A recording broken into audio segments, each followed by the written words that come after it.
All right. Hello, AP Psychology. So we are up to notebook page number 6, the biological basis of behavior with the endocrine system.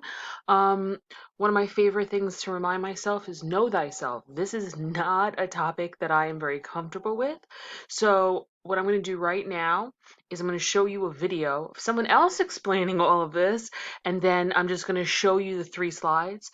The probability of this showing up on your exam, I think, is pretty minimal, but spend about 10 minutes, I guess this video will take to just go over this. From Cutie Pie. No, Moby, this isn't the puberty movie all over again. Puberty is just one of the things controlled by hormones from the endocrine system. Ever wonder how your body stays around the same temperature or why you fall asleep and wake up automatically? The endocrine system is in charge of making sure that your body's many functions are coordinated. It's made up of groupings of cells called glands. There are 8 major endocrine glands: the pituitary gland, the thyroid gland, the adrenal glands, the pineal gland, the pancreas, the thymus, the parathyroids, the ovaries in women, and the testes in men. These glands make more than 30 types of hormones, each with their own special job. Hormones are responsible for regulating your metabolism, mood, growth, and organ function. A part of your brain called the hypothalamus is critical to your endocrine system. It monitors your body and sends the information to your pituitary gland. The pituitary gland is attached to the hypothalamus, and it's like the king of the endocrine system. It sends out its own chemical messages and rules the actions of most of the other major endocrine glands. Well, each gland has a different job. The thyroid releases hormones that control how fast your body's cells burn energy. That's important because it affects how other parts of you grow and develop. The parathyroid glands keep the level of calcium in your blood at a certain level. If, say, your blood has too much or too little calcium, your nerves and muscles don't work right. The adrenal glands regulate your response to stress. Right, they release the hormone adrenaline in dangerous or exciting situations. Gives you a quick burst of strength and speed. The adrenal glands are also involved with your body's regulation of salt and its sexual development during puberty. The function of the pineal gland isn't fully understood yet. All we know is it secretes a hormone called melatonin that's thought to influence our sleep cycle, metabolism, and sexual development. The pancreas secretes the hormone insulin, which regulates your blood sugar. You've probably heard of type 1 diabetes. That happens when the pancreas can't produce enough insulin to control your blood sugar. The thymus helps your body fight off infections. It's a key player in the production of T cells, which identify and kill germs in your blood. Almost done, buddy. Hang in there. Finally, there are the ovaries in women and the testes in men. These glands produce hormones that help us reach maturity, fight infections, stay energetic, and more. They also produce the sex cells for reproduction. Well, no matter what gland produces them, hormones all work in the same basic way.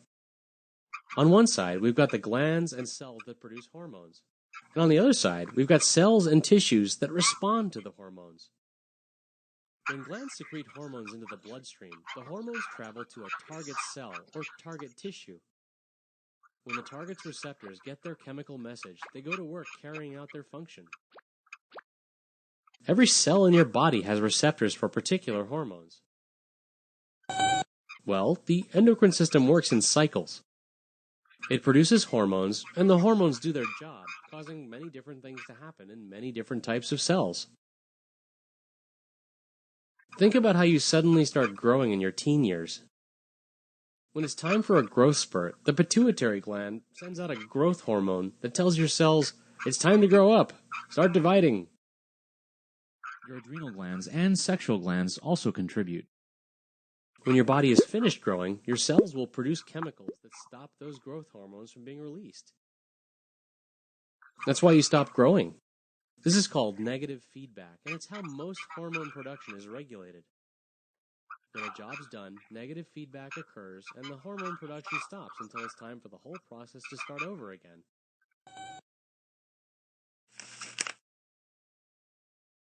Don't be so literal. Okay, so I hope you enjoyed the brain pop video because quite frankly, that's much clearer than anything I could have explained. So these are the notes that we looked at in probably about October. So again, you're looking at the differences between the electrochemical neural system and the hormonal endocrine system. So we're going to go through neurons this unit as well. Although I'm going to note, and I'll say here that you should probably watch this first because I think that that video does a good job of like just getting you acclimated with some of these terms and ideas. So the nervous system sends signals and responses instantly via electricity, while the hormone base, like testosterone, endocrine system sends the responses slowly.